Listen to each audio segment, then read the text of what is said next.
প্ৰকৃতিৰ নৈসৰ্গিক দৃশ্যৰে ভৰপূৰ এডোখৰ ঠাই।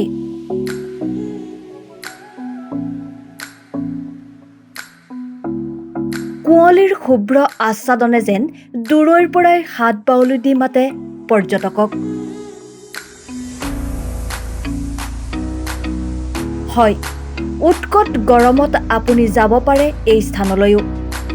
পাব শ্বিলঙৰ দৰেই পৰিৱেশ। কেৱল শ্বিলঙেই কিয়, উৎকট গৰমৰ দিনকেইটাত শ্বিলং চেৰাপুঞ্জীলৈ যাবলৈ নিশ্চয় আপোনাৰো মন যায়।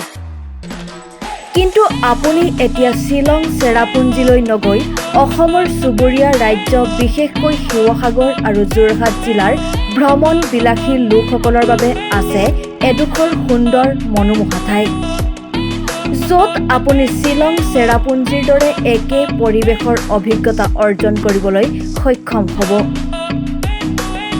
অসমৰ শিৱসাগৰ জিলাৰ আমগুৰিৰ পৰা মাত্ৰ 30 কিলোমিটাৰ নিলগত আছে এই বিশেষ ঠাইখন। নগালেণ্ডৰ মোককচুং জিলাৰ তুলি মহকুমাৰ অন্তৰ্গত কাংটচুং গাঁৱৰ লাংচাপাং নামৰ পাহাৰীয়া অঞ্চলটো প্ৰাকৃতিকভাৱে অতি মনোমোহা এটা অঞ্চল। এই অঞ্চলটো গ্ৰীষ্মকালীন সময়খিনিত শ্বিলং চেৰাপুঞ্জীৰ দৰে একে পৰিৱেশ দেখিবলৈ পোৱা যায়। পাহাৰৰ শীৰ্ষত থকা এই অঞ্চলটোৰ পৰা বতৰ ফৰকাল থাকিলে দেখা পোৱা যায় শিৱসাগৰৰ শিৱদৌলৰ লগতে শিৱসাগৰ নগৰ, গেলেকীকে ধৰি কেইবাটাও অঞ্চল।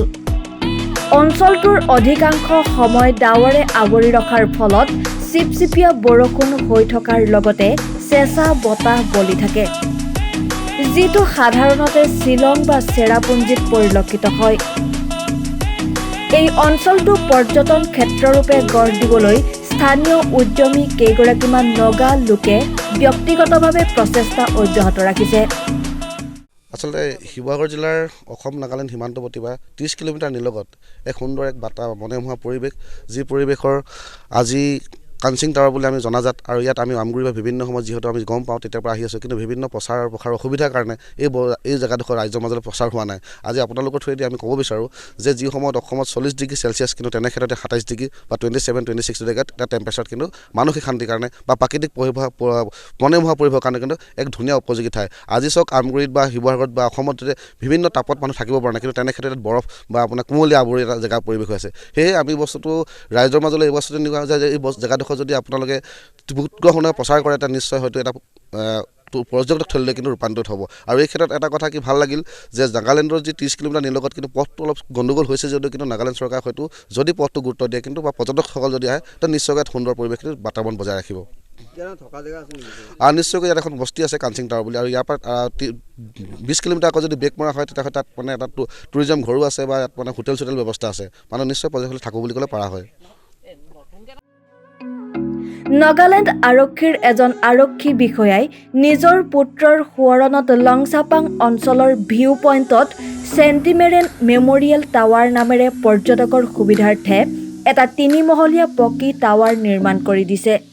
উল্লেখ্য যে এই ঠাইডোখৰৰ পৰিৱেশ উপভোগ কৰিবলৈ নগালেণ্ডৰ বিভিন্ন প্ৰান্তৰ লোকসকলৰ লগতে অসমৰো বহু লোকৰ আগমন ঘটে। আপুনি যদি এই অঞ্চলটোলৈ যাব বিচাৰে তেন্তে আপুনি শিৱসাগৰ জিলাৰ আমগুৰি আৰু মোককচুং সংযোগী 61 নং ৰাষ্ট্ৰীয় ঘাইপথেৰে গৈ তুলিত উপস্থিত হ'ব লাগিব। তুলি নগৰৰ পৰা প্ৰায় 15 কিলোমিটাৰ দূৰত্বত থকা কাংটচুং গাঁওখনত উপস্থিত হ'ব লাগিব। মন কৰিবলগীয়া যে কাংটচুং নগালেণ্ডৰ এখন অতিকৈ ভিতৰুৱা গাঁও হ'লেও গাঁওখনৰ নৈসৰ্গিক সেউজ পৰিৱেশৰ লগতে পৰিপাটি আৰু চাফ চিকুণতাই আপোনাৰ মন চুই যাব। নগালেণ্ডৰ স্থানীয় নগা লোকসকলে অঞ্চলটোক পৰ্যটনৰ আকৰ্ষণীয় কেন্দ্ৰৰূপে গঢ় দিবলৈ দীৰ্ঘদিনৰ চেষ্টা কৰি অহাৰ লগতে নগালেণ্ড চৰকাৰক এই ক্ষেত্ৰত গুৰুত্ব প্ৰদান কৰিবলৈ দাবী উত্থাপন কৰি আহিছে।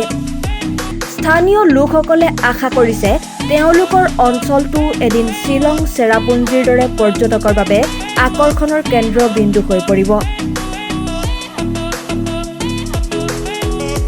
News desk report, Assam TV.